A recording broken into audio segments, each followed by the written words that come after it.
झूठ बोलने वाला लड़का। ये अदील की कहानी है। एक नौजवान लड़का जिसको झूठ बोलने की आदत थी।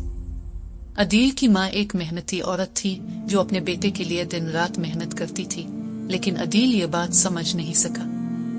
एक दिन अदील की माँ से पूछती है, अदील क्या तुम आज स्कूल गए थे? अदील जवाब देता है, हाँ माँ, मैं पूरा दिन वहीं था।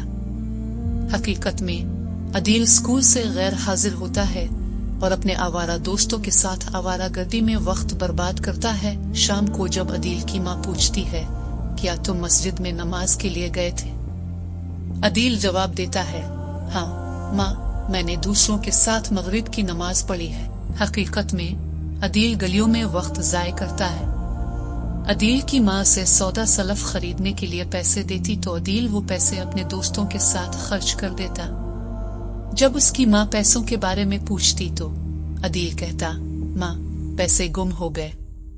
एक दिन अदील के स्कूल के एक उस्ताद साहब अदील के घर आए और अदील की वालिदा से पूछा कि अदील स्कूल क्यों नहीं आ रहा। तो अदील की वालिदा एकदम चौंक गई और कहा कि अदील तो रोज स्कूल जाता है। उस्ताद साहब भी हैरान थे कि अदील आखिर ऐसा क्यों करना शुरू हो गया है।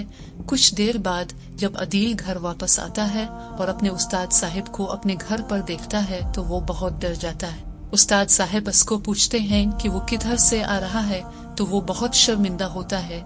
उस्ताद साहब इसे प्यार से समझाते हैं और झूठ बोलने से मना करते हैं। अदील पर उसके उस्ताद की नसीहत कुछ ही दिन असर करती है और अदील दोबारा से उन्हीं आवारा दोस्तों के साथ दोबारा उठना बैठना शुरू कर देता है और दोबारा से झूठ बोलने की बुरी आदत में मशगूल हो जाता है।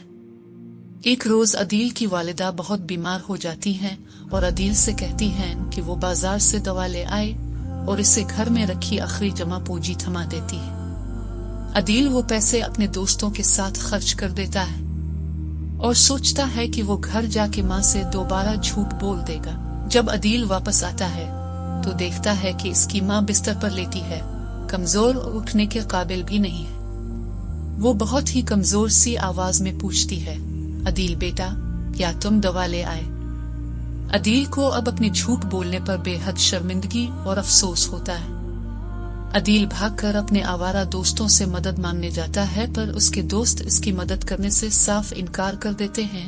अब अदील को अपनी वालिदा की नसीहत याद आती है कि बुरे दोस्तों की सोहबत से बचना चाहिए।